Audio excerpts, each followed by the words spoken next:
নমস্কার বন্ধুরা and welcome back to my channel life and living with Sudeshna. আজকের এই ভিডিওটা হচ্ছে আমাদের সিমলা থেকে কাসল যাওয়ার ভিডিওটা একটু বড়, তাই তোমরা সবাই সঙ্গে থেকো, সাথে থেকো আর দেখতে থাকো ভিডিওটা।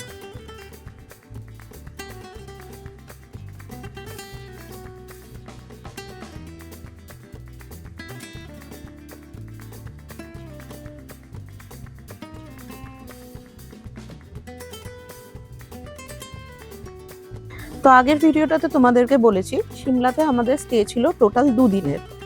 যেদিন আমরা পৌঁছালাম সেদিন ছিলাম, আর তার পরের দিন প্রথম দিন আমরা সিমলা ম্যালরোডি ঘুরে দেখেছি। পরের দিনকে আমরা জাখু টেম্পল আর বাকি সিমলা আদার সাইট সিনগুলো করেছিলাম।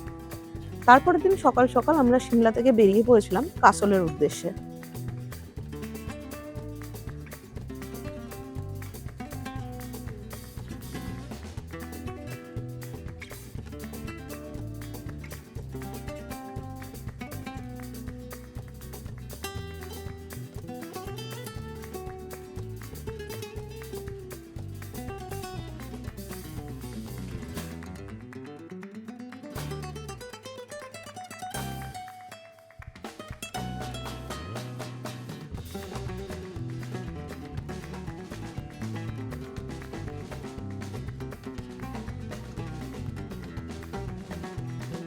সিমলা থেকে কাসলের ডিস্টেন্স অলমোস্ট 207 কিলোমিটার মতো, যেটা যেতে আমাদের টাইম লেগেছিল প্রায় 6 ঘন্টার কাছাকাছি। আমাদের পথেই লাঞ্চ করতে হতো, টিফিন করতে হতো, তাই জন্য আমরা সকাল সকাল বেরিয়ে পড়েছিলাম, কারণ রাস্তাটা অনেকটাই ছিল। আর বলা যেতে পারে না পাহাড়ে কখন কোন টাইম বেশি লাগে, কখনো যদি কোথাও ধস নামে সেটার জন্য রাস্তা বন্ধ থাকতে পারে, রাস্তায় কোথাও কাজ হলে পরে আপনাকে ওয়েট করতে হবে, বা আদার্স অনেক কারণ আছে যেগুলোর জন্য টাইম লাগতে পারে। তাই জন্য আমরা হাতে একটু সময় নিয়েই বেরিয়েছিলাম। আমরা বেশি লেট করিনি, সকালবেলা 9টা-10টা নাগাদ আমরা হোটেল থেকে চেক আউট করে বেরিয়ে গেছিলাম কাসলের উদ্দেশ্যে। কাসল যাওয়ার জন্য আমরা মান্ডি সুন্দরনগর হয়ে যে রাস্তাটা যায় সেটা আমরা চুজ করেছিলাম। ওই রুটটা দিয়ে আমরা ঢুকেছিলাম, আর ওই রুটে কিন্তু যাবার সময় অনেক টানেল পড়ে।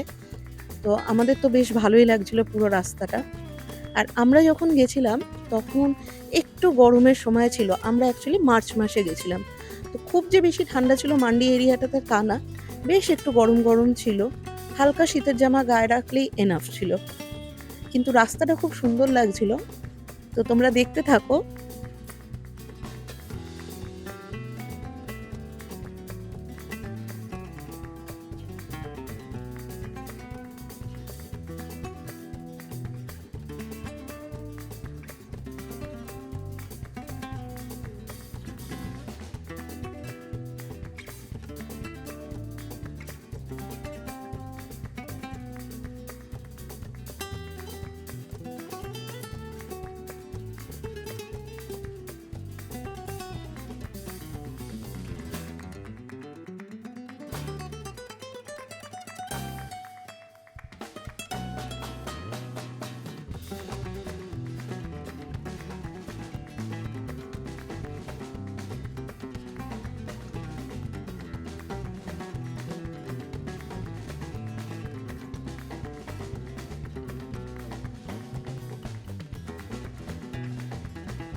ভুন্তার ক্রস করতে করতে আমাদের অলমোস্ট বিকেল হয়ে গেছিলো, প্রায় 4-4:30 বাজতে যায়।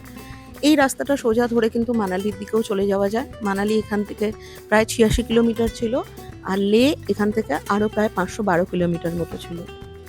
এতক্ষণে মোটামুটি বিকেল হয়ে গেছে, অনেকটাই জার্নি আমরা করেছি। আমাদের কাসল পৌঁছাতে পৌঁছাতে সন্ধেই হয়ে গেছিল।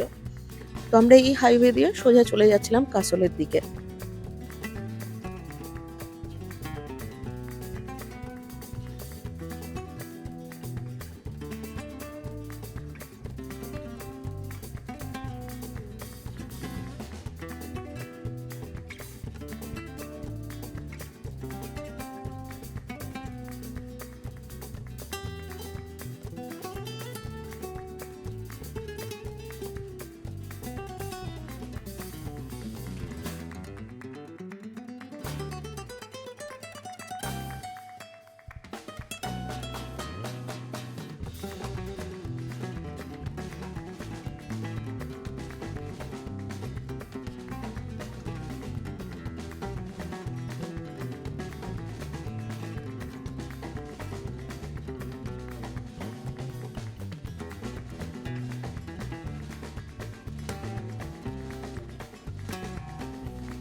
ঘড়িতে তখন বিকেল ৫টা ৫:৩০ বাজতে যাচ্ছে প্রায়। একদিকে পড়ন্ত বিকেলের সৌন্দর্য আর একদিকে পার্বতী নদীর শোভা। এই দুটো নিয়ে আমরা এগোতে থাকলাম সামনের দিকে, কাসলের দিকে। কাসল ঢুকতে ঢুকতে আমাদের প্রায় সন্ধ্যে ৬টা ৬:৩০ হয়ে গেছিল। তখন অন্ধকার নেমে এসছিল, কিন্তু যতক্ষণ আলো ছিল ততক্ষণ কিন্তু রাস্তাটা অপূর্ব লাগছিল।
এই যে আমরা কাসলে এন্ট্রি করে গেছি অলমোস্ট। এখান থেকে কাসলের মার্কেট শুরু হচ্ছে। আমাদের হোটেলটা একটু ভেতর দিকে ছিল মার্কেটটা ক্রস করে। তো আমরা এখন সামনের দিকে যাচ্ছি, হোটেলের দিকে।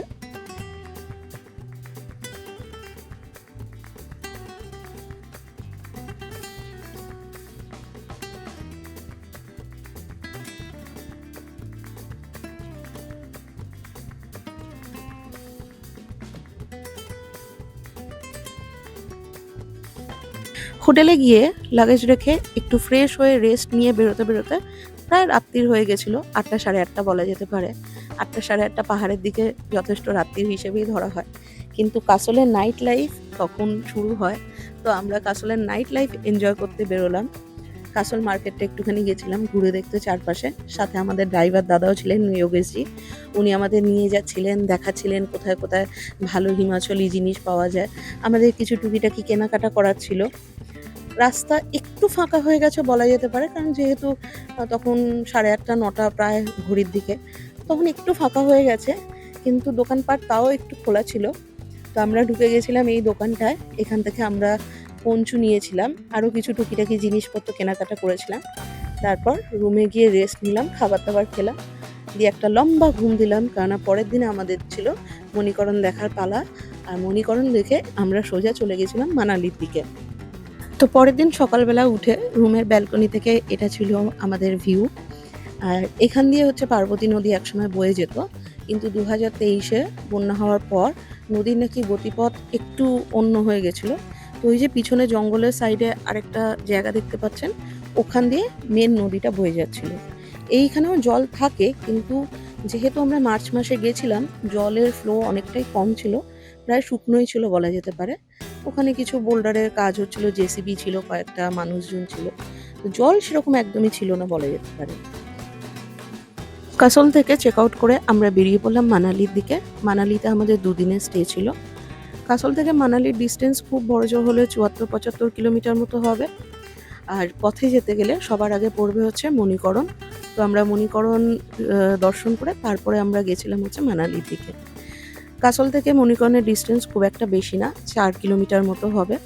তো যেতে আমাদের খুব কমই সময় লেগেছিল। মণিকরণ হিমাচল প্রদেশের কুল্লু জেলায় পার্বতী নদীর উপত্যকায় পার্বতী নদীর তীরে অবস্থিত একটা বিখ্যাত তীর্থস্থান আর পর্যটন কেন্দ্র।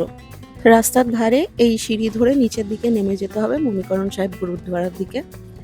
তো আমরা এখন মণিকরণ সাহেব গুরুদ্বারার দিকে ঢুকছি।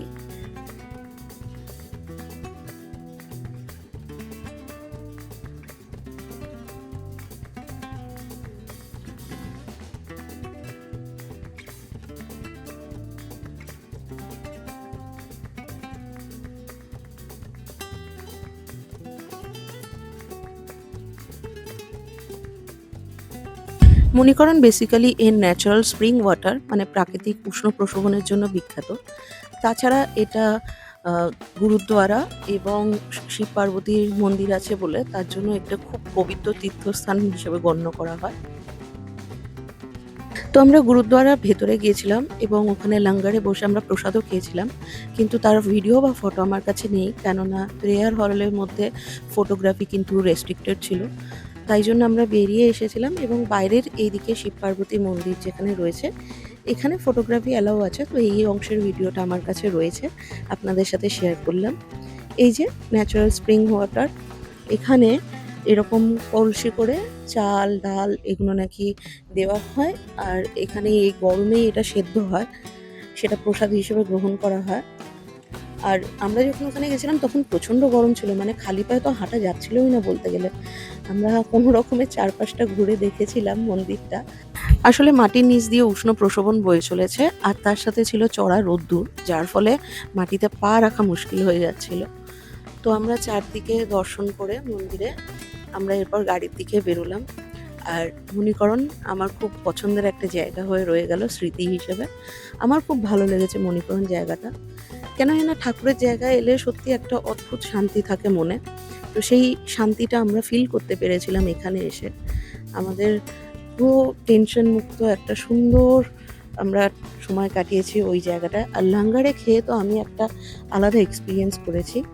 এরপর আমরা চললাম হচ্ছে মানালির দিকে এখান থেকে বেরিয়ে। পরে ভিডিওতে দেখা হচ্ছে, ততক্ষণ টাটা।